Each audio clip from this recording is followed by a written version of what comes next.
Let's do this thing. So, what pushed you to finally return to the studio for the new album?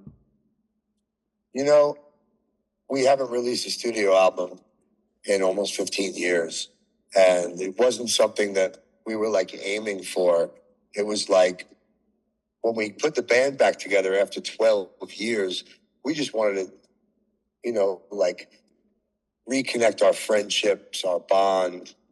Biohazard, uh,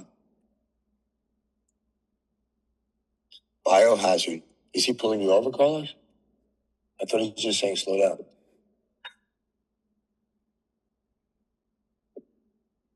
No tengo nada, Carlos. Can you hear me? Yeah, I can hear you. Yeah, we're being pulled over by the police right now. Oh, So okay. tell them we're on the way to the airport. Carlos.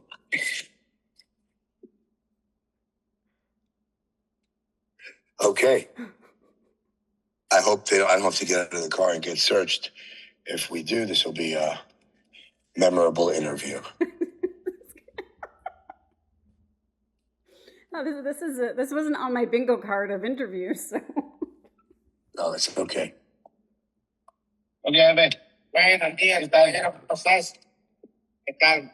El límite permitido aquí es 80. ¿Ok? Pero el resto me introduce su tarjeta.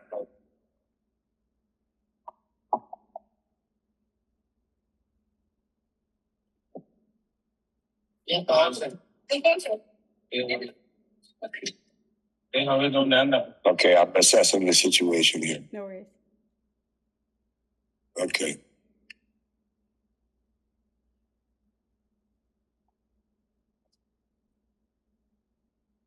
Make sure they know you're taking me to the airport, Carlos.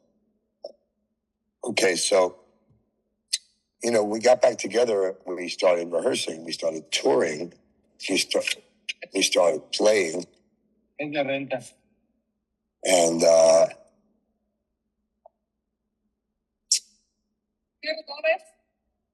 it was like a natural thing. We just started like during sound check, everybody started throwing out riffs and songs we write. It's a whole band of 4 prolific guys, who can all write music and lyrics and record our own albums if we needed to be.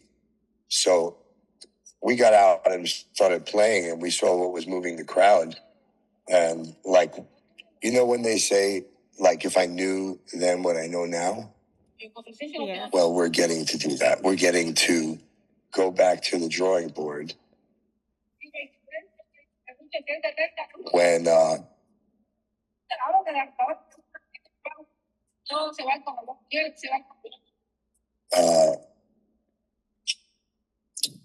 sorry, I'm a little distracted. No, There's a it's bunch fine. of police. Okay. We're surrounded by a bunch of police here. Yeah, They're outside with a radar gun pulling people over. Oh. Carlos, give them some cash. Give them 1,000 pesos, Carlos. In Mexico, they don't really want to write a ticket. They want you to give them money. That's crazy. Yeah, it's actually better. It's just nerve-wracking. Carlos, we're late for the airport. Ask them if we can give them something to...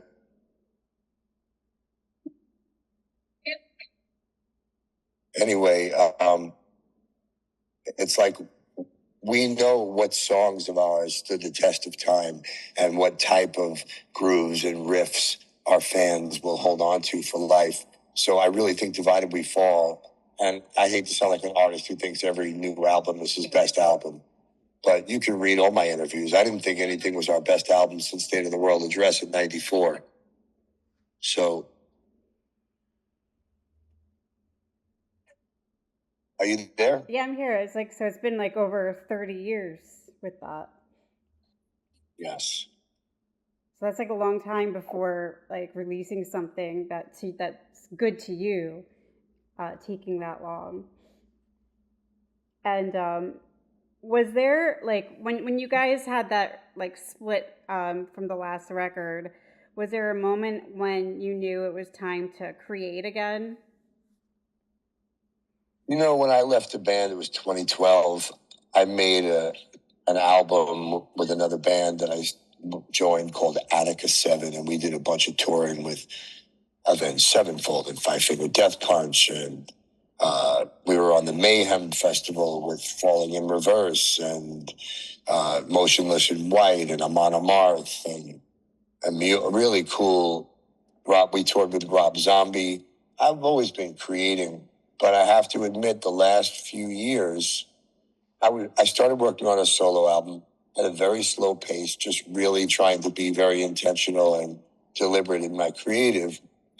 And it doesn't really sound anything like Biohazard, and you'll be hearing about my new project soon. But once we started playing together, like it was like a need. Like it felt like a need, you know? When you're an artist, it's what you do. You create and you share. You create and you share. Yeah, so it was time to get back to it. And now the writing process, now going back to 1994, did you kind of like go back to that mentality from 30 years ago, or did you do something new or different? No, to spark? Our process is really old, and it's called the meat grinder. Even though I'm vegetarian, it's called the meat grinder because we all put our ideas in and we mash them up. And everybody in this band has another idea on how we can do something. And it's really like a tribe, you know?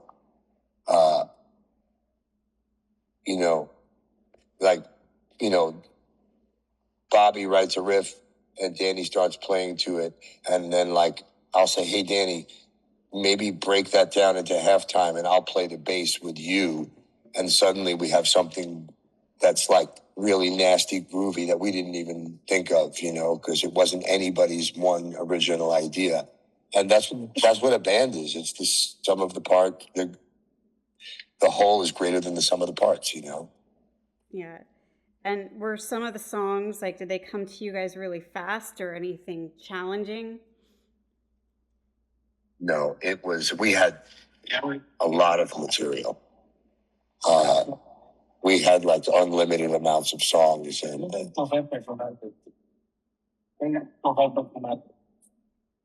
lo que pasa que rentamos un par de días del carro porque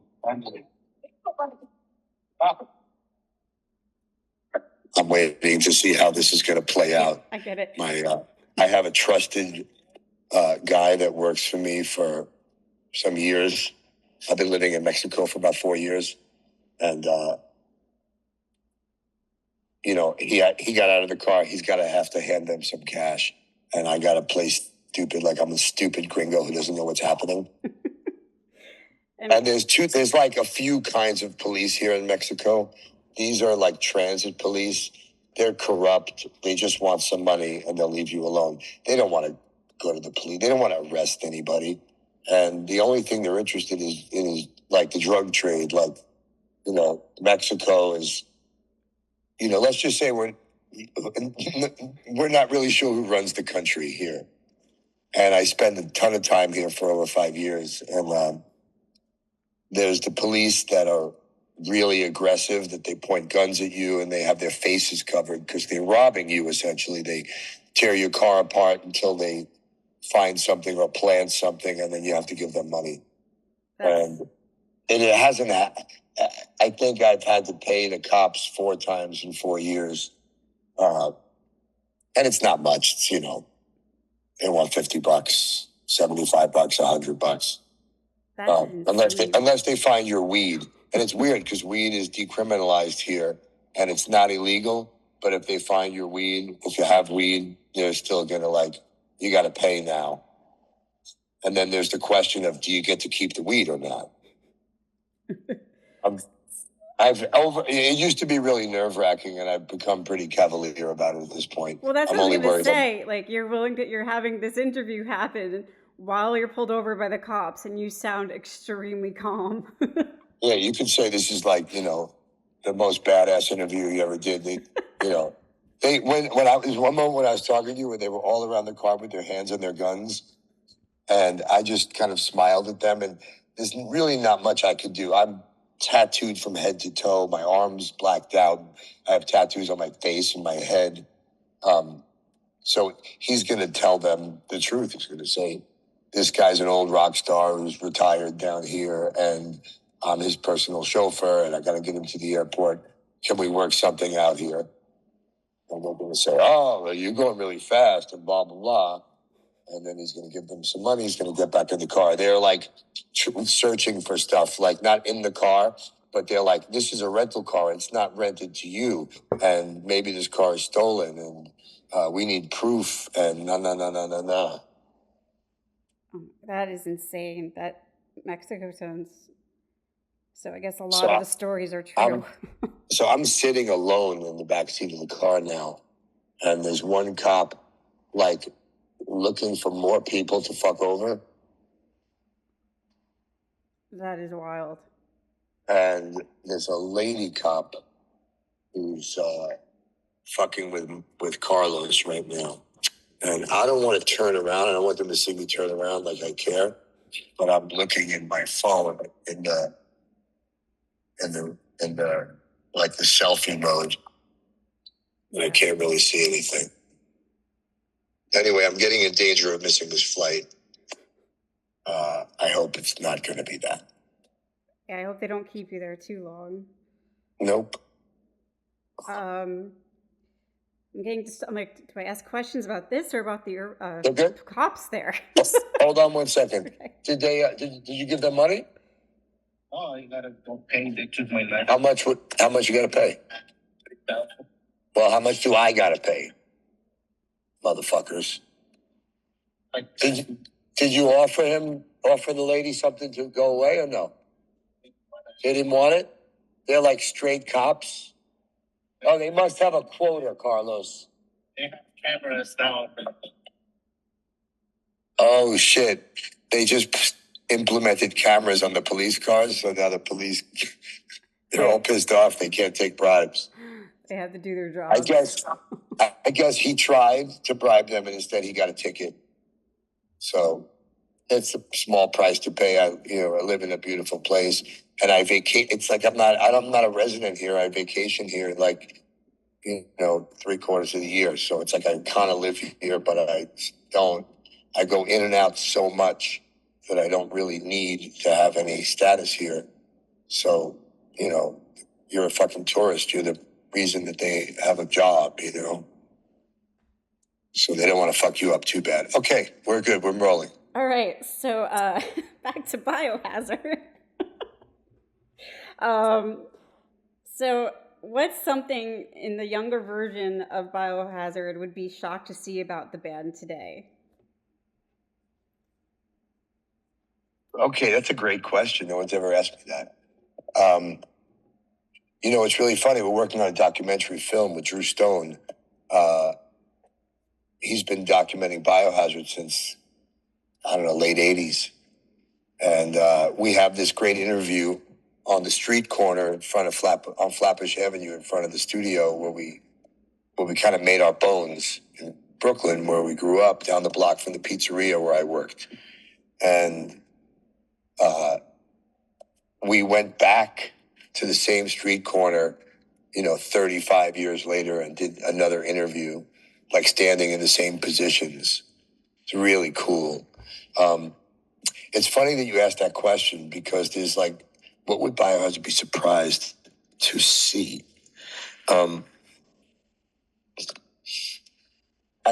First off, kind of how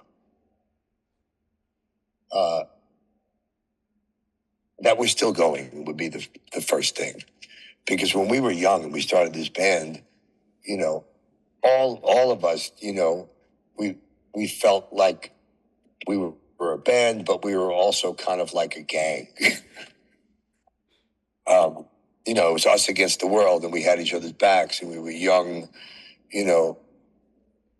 young macho guys from full of testosterone from the hardcore scene, wanting to spread our message around the world with a chip on our shoulders.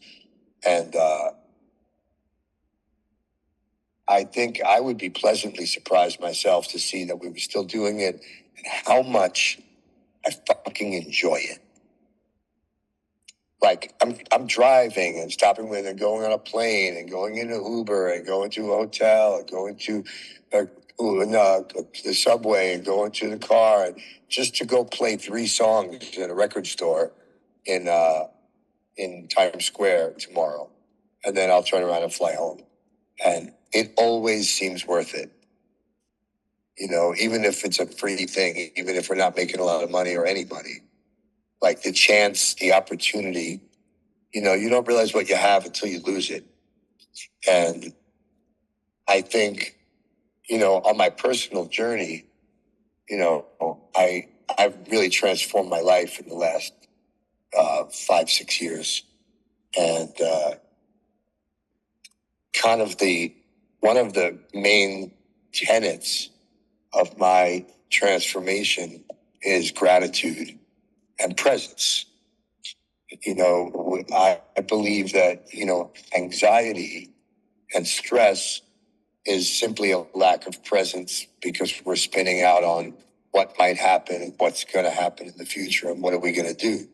And we kind of squander the moment we're in. And, you know, depression or depressive states really come from, once again, not being present, but lament and regret for the past. So I really practice gratitude the way people pray, the way people practice a religion or a ritual. You know, I have a lot of rituals. I do meditation, I do affirmations, I do yoga, and I get down on my knees once a day, no matter where the fuck I am. And I thank, you know, God and the universe of my understanding and for my awareness, for another breath, for another day, another opportunity. Because a lot of us aren't here. You know, you'll see all of the ad mats for Biohazard featuring the classic lineup. And this is the only lineup anybody ever knew of Biohazard from the moment we put our first album out. But before we put out our first album, we had another drummer, Anthony Mio. He was the guy who founded the band with me, and he passed away a year and a half ago. And he's not here anymore, and he's out of time. And the 4 of us still have time. So there isn't a night I'm on stage that I don't send something, some prayer, some energy, or a shout out to Mio.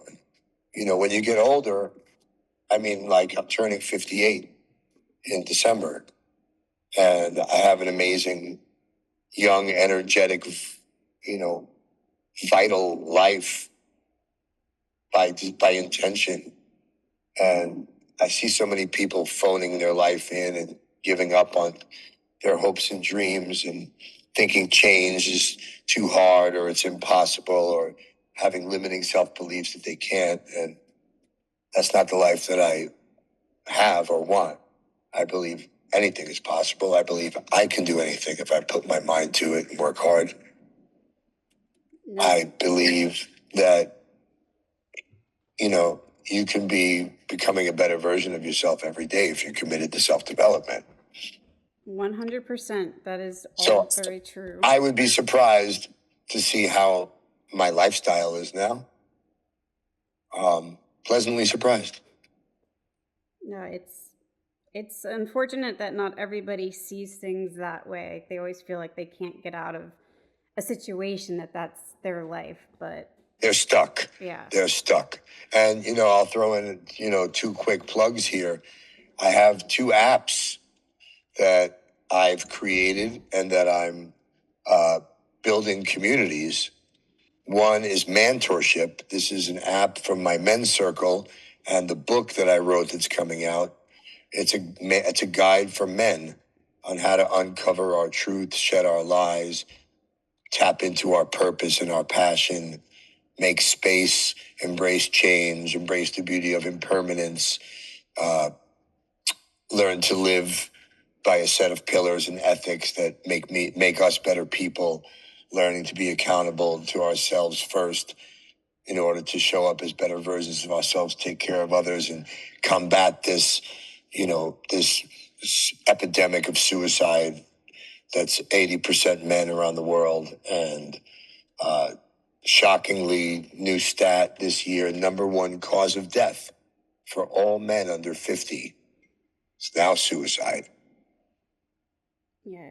More young men die by their own hand than any other single reason. And that's, to me, a lack of gratitude, because if we're focused on what we have, we can't be focused on what we don't have. And when you focus on what you have and you have gratitude, you can manifest an abundance mindset.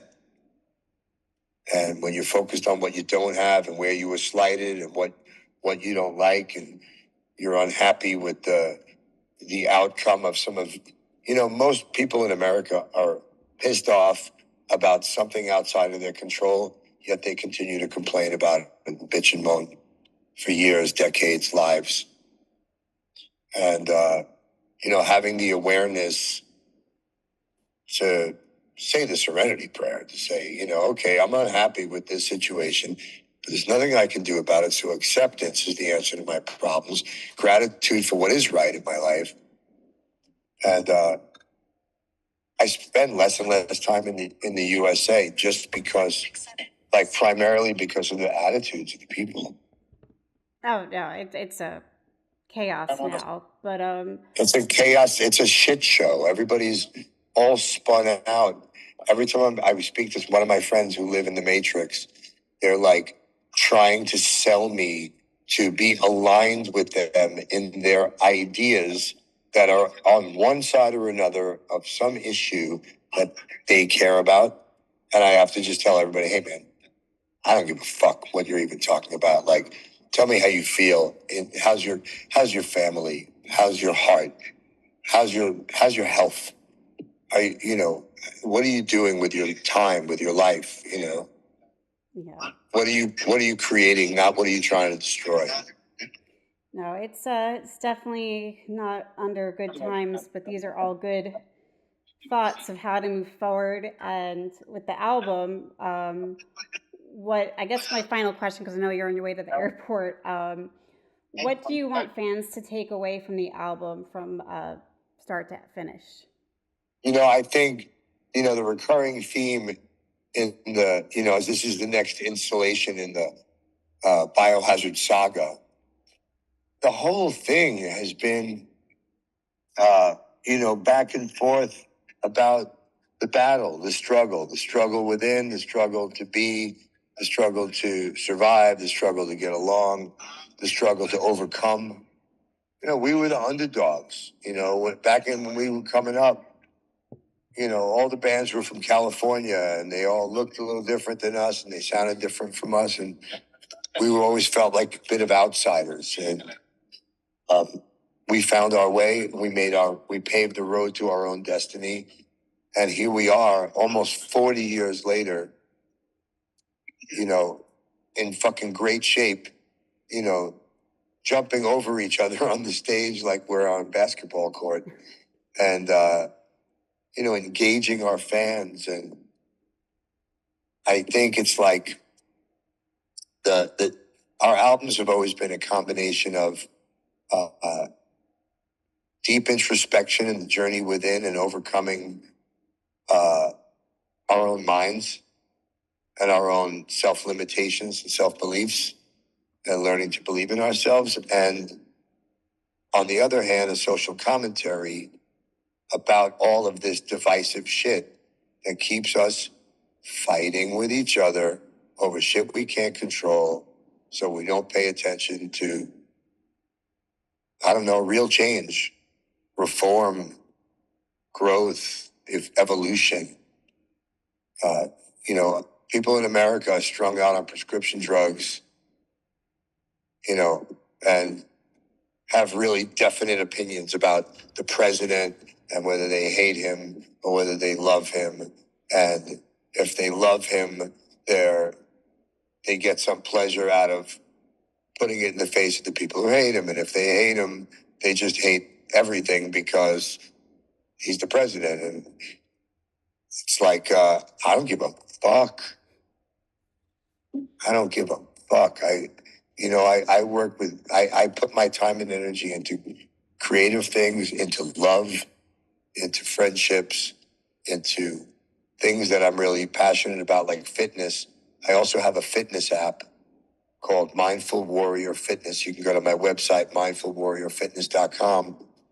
Because a lot of people remember along my journey, me being overweight, out of shape, and a couple of times in my life, I was eating terribly and not training right. And you start to get older and you realize this is the only life you have, the only body you have. So if you're looking to get in shape, no matter how old you are, your 30s, your 40s, your 50s, or older, I've got a tribe of mindful warriors where we train for longevity and vitality, weight training, gym training, yoga, cardio, and I really get involved with my clients, with my warriors, I call them, with their diets.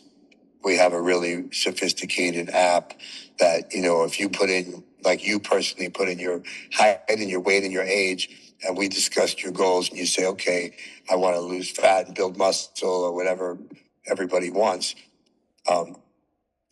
We spit out a program with macros and recipes and a shopping list so you can take the guesswork out of what to do for dinner, because you know what you put in your body is what you get out. Yeah. I'm kind of really into this, you know, plant-based vegetarian fitness. I'm in better shape now than I've ever been in my whole life, and I'm turning 58. And I'm not special, and I want to inspire other people. I want to be like I don't know how old you are, if you remember Jack LaLanne. I just actually had my own health transformation too at a later age. I'm in my 40s. So Okay. And what was your transfer? What you tell me about your journey? I mean, I'm actually interested. well, no, I lost 58 pounds so far, and I've been doing Fuck yeah. and I've been doing like the injections, but also a lot of protein and fiber. And I'm also a vegetarian, so it's So when you say injections, you taking Ozempic?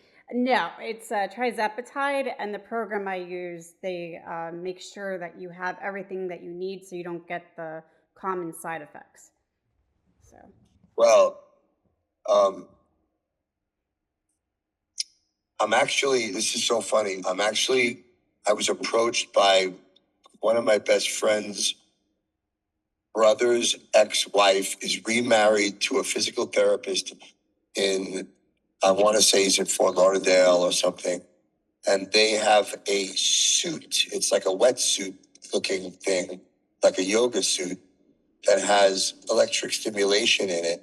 And the makers of Ozempic are trying to license this to prevent muscle atrophy in users. Because when we lose fat, I lost about the same amount of weight as you. At my heaviest, I was 227. And, you know, I'm routinely, you know, between 160 and 175, depending on how I'm eating, how I'm training. And so I've lost a similar amount of weight. And what a relief on your joints and your breathing and your sleeping and your digestive system. But, you know, you're not going to take those injections forever. And if you're, you know, as you care about Biohazard, you're helping me if you ever need a plan.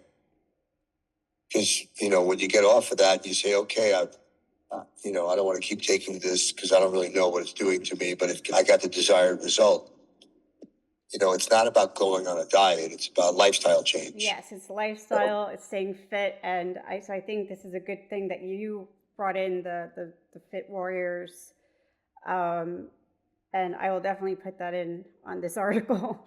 MindfulWarriorFitness.com. Mindful Warrior Fitness. And for the men, Mantor.com. They can follow at Mentorship Official on Instagram. They can follow me at Evan Seinfeld if they want to see somebody who's leveling up and living their best life and doing their best to be mindful and be a better version of myself. When I moved to Mexico, I don't know that I liked who I was. You know, I knew in my heart, I'd grown, I've been living in my head and my ego more than my heart. And it's a long journey from your head to your heart. So I feel like the album is right on par with, you know, State of the World Address and Urban Discipline, you know, expressing our perspective, our frustration with, you know, the system, and, you know, dishonest people. We sing about things that everyday people can relate to, and that's always been Biohazard's kind of blue collar delivery service, you know. Yeah, no, that's awesome. And is what's needed in this time to have those messages addressed to people, because people forget. And I hope that everybody enjoys the album. And wow, it's out tomorrow. It's so different, you know. This is my first time. I left the band before the last album even came out, so you know the release of that album was. I wasn't even involved in any of it. Like I played and sang on the album, and then the band broke up, and it was like a long time coming. And you know, I feel like it was really good for Biohazard for us to have 10 years of like a time to think. You know, if you have something in your life that's really presses your emotional buttons, good and bad, you know, it's really important to be able to existentialize and step outside of being in it, to be able to look at it and say, do I want this? Does this add value to my life? But look at, like for me personally, I didn't even entertain the idea of putting Biohazard back together. I wasn't talking with those guys. I don't think anybody was talking with each other. It was just over. And I'm very good at moving on to the next thing. And the way the band came back together, it was like by divine order. Too long of a story, but it was very coincidental, not coincidental. And here we are. You know, we've played over 200 shows, played some festivals with 500,000 people plus. We've shared the stage, you know, with Metallica and Judas Priest and Iron Maiden and Black Sabbath and every hardcore band in the world. And we just came back from playing with Knocked Loose in Furnace Fest in Birmingham, Alabama. And we're seeing all the young, really current bands and checking out how they've put their own, you know, personal spin on what is now called hardcore.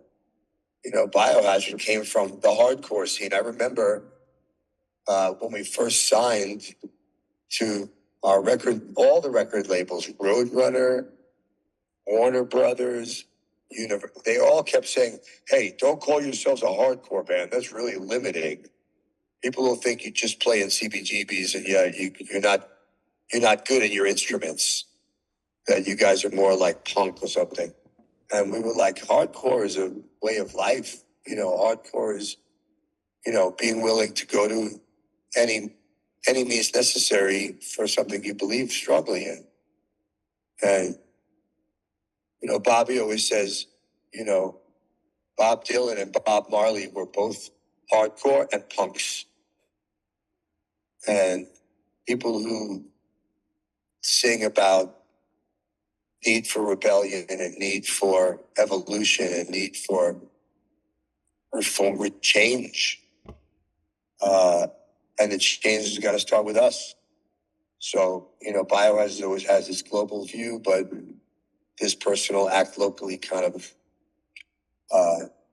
work ethic and mentality, because sure, we're releasing this worldwide album and we're counting the streams on Spotify and Apple Music and all streaming platforms everywhere. And what we're seeing is the real fans are buying the vinyl.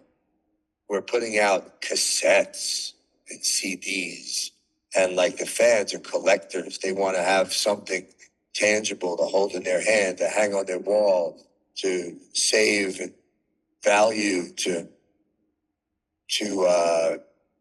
sell on eBay. I don't know what they're doing with it. Get it signed by us.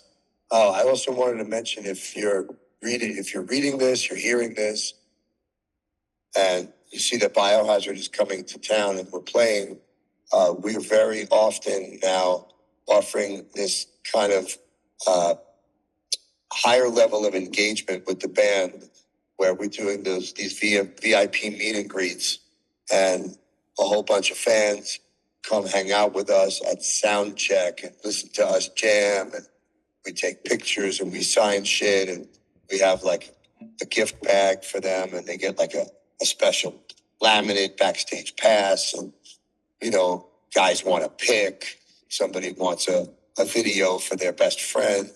Like, we really care about our fans because, when we were just four guys standing on the corner in Brooklyn, we never thought we would get out of Brooklyn.